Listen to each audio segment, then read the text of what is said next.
નમસ્કાર મિત્રો, હું છું ગોપાલ ઇટાલિયા. આજે એક મહત્વના વિષય ઉપર ધ્યાન દોરવું છે. બીજેપીની સરકાર હિન્દુત્વના ખૂબ મોટા મોટા અને જૂઠા દાવાઓ કરે છે, પરંતુ જ્યારે ખરેખર હિન્દુ આસ્થાનો વિષય આવે, સનાતન પરંપરાનો વિષય આવે, અને જ્યારે ખરેખર આપણી આધ્યાત્મિક સંસ્કૃતિનો વિષય આવે, ત્યારે ભાજપ સરકાર દ્વારા હંમેશા હિન્દુ શ્રદ્ધાળુઓ અને હિન્દુ આસ્થા ધરાવતા વ્યક્તિઓનું આસ્થાનું ધ્યાન રાખવામાં આવતું નથી. ભવનાથની અંદર જે મેળો થઈ રહ્યો છે,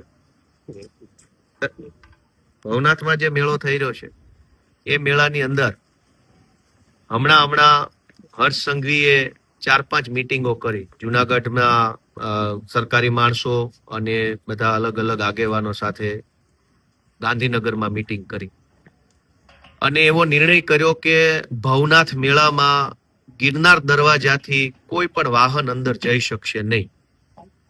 હવે ભવનાથ મહાદેવનું મંદિર જે છે કે જ્યાં મહાશિવરાત્રીનો મુખ્ય મેળો યોજાય છે, જ્યાંથી રવેડી નીકળે છે, જ્યાં સ્નાન થાય છે, એ ભવનાથ મહાદેવનું મંદિર એટલે આખા મહાશિવરાત્રીના મેળાનું કેન્દ્ર સ્થાન. ગિરનાર દરવાજાથી ભવનાથ મહાદેવના મંદિર સુધીનો રસ્તો અંદાજે 8 કિલોમીટર જેટલો હશે, અંદાજિત. અને આમ સીધા ચડાણ વાળો છે, કેમ કે ભવનાથ તરફ જાઓ જુનાગઢ સિટીમાંથી એટલે ઢાળ ટાઈપનો રસ્તો છે. આમ જોઈએ તો છેલ્લા વર્ષોના ઇતિહાસ પ્રમાણે અંદાજે 10 થી 15 લાખ શ્રદ્ધાળુઓ આ ભવનાથ મહાદેવમાં મહાશિવરાત્રીનો મેળો માણવા માટે આવતા હોય છે. 15 લાખ લોકો આવવાના કારણે જુનાગઢ આખો જિલ્લો અને ખાસ કરીને જુનાગઢ શહેરમાં લોકોને અંદાજિત 200 કરોડ જેટલા રૂપિયાની આવક થાય છે, અલગ અલગ પ્રકારની. એટલે મેળાનું ઐતિહાસિક મહત્વ તો છે જ છે. ભગવાન ભોળાનાથના કારણે, મા અંબા અને દત્તાત્રેયના કારણે આપણી હિન્દુ પરંપરા પ્રમાણેનું મહત્વ પણ છે. વત્તા એક રોજગારનો આર્થિક એક બાબતનો પણ એમાં વિષય સમાયેલો છે. ભાજપની સરકારે નિર્ણય કર્યો કે ગિરનાર દરવાજાથી બધા વાહનોને રોકવામાં આવશે અને કોઈ વાહનોને ભવનાથ નહીં લઈ જવા દેવામાં આવે. એની પાછળ એને કોઈ કારણ રજૂ નથી કર્યું કે આવું કરવાનું કારણ શું. બીજું કે વર્ષોથી અલગ અલગ ગુજરાતના લોકો ત્યાં ઉતારાની સેવા કરે છે, લોકોને નિઃશુલ્ક મફત સ્વ ખર્ચે જમાડે છે. શ્રદ્ધાળુઓ જે પ્રદક્ષિણા કરવા આવતા હોય છે પરિક્રમા કરવા માટે, એને જમાડે છે. એના વાહનો ઉપર પણ પ્રતિબંધ મૂકવામાં આવ્યો છે કે દિવસના 1 કે 2 વખત જ તેઓ રાત્રે બહાર જઈ શકશે. જ્યારે ભાજપની સરકાર ઉત્તર પ્રદેશની અંદર પ્રયાગરાજમાં જે કુંભ મેળો કર્યો, એમાં લગભગ અંદાજે 8 થી 10 કરોડ લોકો આવ્યા હતા અને બહુ સારો મેળો યોજવામાં આવ્યો એવો દાવો જો ભાજપની સરકાર કરતી હોય, તો પછી જુનાગઢની અંદર માત્ર 10 લાખ લોકો ભવનાથમાં આવે તો વ્યવસ્થા કેમ નહીં થાય? તમે તો દાવા એવા કરો છો કે 10 કરોડ લોકોની વ્યવસ્થા પૂરી પાડી.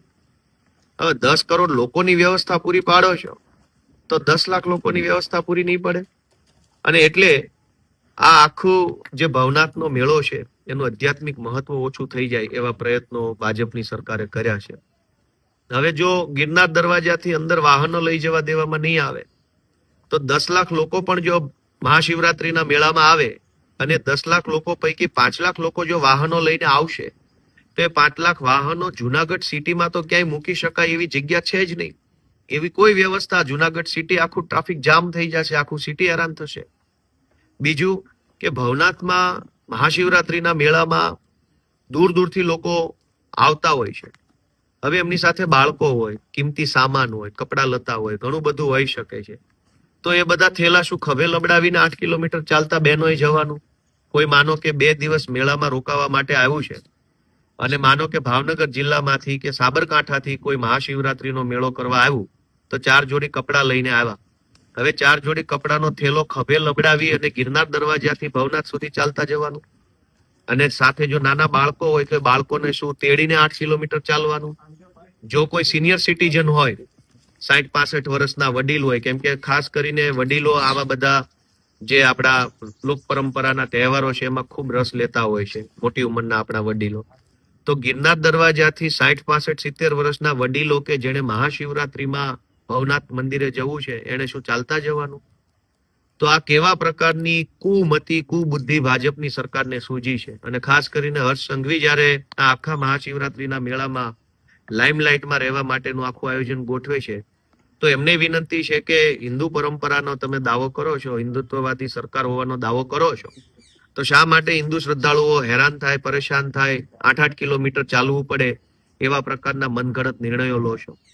અને આની અંદર બીજી પણ તકલીફ છે કે જુનાગઢ શહેરમાં રહેતા જે કંઈ પણ 2-5 લાખ લોકો છે, એમાંથી મોટા ભાગના લોકો રાત્રે ડાયરો માણવા માટે જતા હોય છે, કેમ કે ત્યાં અલગ અલગ જગ્યાએ સંતવાણી ચાલતી હોય છે. તો એ દરેક માણસે રોજ રાત્રે જો 2 વ્હીલ લઈને જવા મળે, 4 વ્હીલ લઈને જવા મળે, તો રોજ રાત્રે કમસે કમ 50,000 થી 1 લાખ માણસો માત્ર જુનાગઢ સિટી કે જુનાગઢના આસપાસના ગામડામાંથી પણ રોજ રાત્રે સંતવાણી સાંભળવા જઈ શકે. પણ હવે તો વાહન લઈને જવા નથી દેવાના, તો રોજ રાત્રે 8 કિલોમીટર સુધી જઈ અને ભવનાથમાં કોણ જાય? બીજું કે કેટલાક મિત્રો એવા હોય છે કે એ દિવસે સેવા કરવા જવા માંગતા હોય છે અથવા રાત્રે સેવા કરવા જવા માંગતા હોય છે. સેવા કરવી છે મહાશિવરાત્રીના મેળામાં લોકોની, તો એ સેવા કરવા માટે જેને જવું છે એને રોજ થોડો ચાલીને 8 કિલોમીટર જવાના. એટલે અને બીજી સૌથી મહત્વની બાબત એ છે કે સરકારી ચોપડે 51 એકર જેટલી જમીન, 51 એકર જમીન મેળો કરવા માટે અનામત સરકારી જમીન ભવનાથ તળેટીની આસપાસ છે. પણ વાસ્તવિક રીતે 51 એકર નથી, કેમ કે મોટા ભાગના ભાજપના માણસોએ ભવનાથ તળેટીમાં દબાણ કરી નાખ્યું છે, પેશકદમી કરેલી છે, અને એના કારણે મેળો કરવાની જે જગ્યા છે એમાં ભાજપના માણસોનું દબાણ છે. એટલે હવે મેળો કરવાની જગ્યા ટૂંકી થઈ ગઈ છે, ઓછી થઈ ગઈ છે. એનો ભોગ સામાન્ય જનતા, હિન્દુ શ્રદ્ધાળુઓએ બનવું પડશે. ભાજપના માણસો પાસેથી જો 51 એકર જમીન ખાલી કરાવી દેવામાં આવે તો આજની તારીખમાં પણ ભવનાથ તળેટીમાં 50 લાખ લોકો મેળો કરી શકે એટલી જગ્યા ઉપલબ્ધ છે. પણ ભાજપના માણસોએ દબાણ કર્યું એ સરકારી તંત્રને નથી દેખાતું. હવે શ્રદ્ધાળુઓ જે 10-15 લાખ શ્રદ્ધાળુઓ આવવાના છે મહાશિવરાત્રી પર્વની અંદર પોતાની આસ્થાનો વ્યક્ત કરવા માટે, એ શ્રદ્ધાળુઓને 8 કિલોમીટર ચાલતા લઈ જવા માટેની આખી પ્લાનિંગ થઈ રહી છે. આ બાબત બિલકુલ ખોટી છે. અમે આનો વિરોધ કરીએ છીએ અને હું આશા રાખું છું કે જિલ્લા વહીવટી તંત્ર અને ભાજપના માણસો જે નકલી હિન્દુત્વના ઠેકેદારો છે એ જરાક બોધપાઠ લેશે અને આ જે 8 કિલોમીટર સુધી ચાલીને ભવનાથ જવાનો નિર્ણય છે એને બદલવો પડે. તમે બાળકોનું વિચારો, તમે સિનિયર સિટીઝનનું વિચારો, તમે મહિલાઓનું વિચારો, તમે કોઈ અંદર સગર્ભા બહેનો આવી છે એનું વિચારો કે એને કેવી રીતે ચાલતા જવાનું. અને આ જે પ્રતિબંધ છે એ કહેવા માટે તો એવું કહેવામાં આવે છે કે તમામ માટે પ્રતિબંધ છે, પણ વાસ્તવિકતા એ છે કે તમામ વીઆઈપી, વીવીઆઈપી અને રાજકારણીયાઓ છે એ બિંદાસ 4 વ્હીલ લઈને અંદર જઈ શકવાના.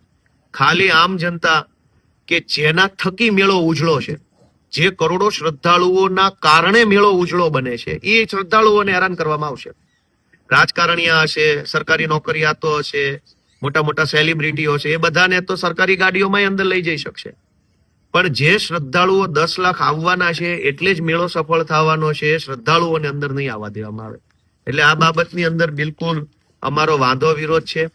હિન્દુઓની આસ્થાના નામે જે કાંઈ ભાજપે મત મેળવ્યા પછી મહાશિવરાત્રીના ભવનાથના મેળાની આટલી ઉજળી પરંપરાને તોડવા માટેનું જે કૃત્ય થઈ રહ્યું છે એ નિંદનીય છે. મારી સ્પષ્ટ માંગણી છે કે તાત્કાલિક આ નિર્ણયની અંદર ફેરવિચારણા કરવામાં આવે, નહીં તો અમે પણ સામાજિક, રાજકીય અને જે કાંઈ પણ લોક સંપર્ક કરીને કાર્યક્રમ કરવો પડશે એ કરવાની અમારી ફરજ પડશે. હર હર મહાદેવ.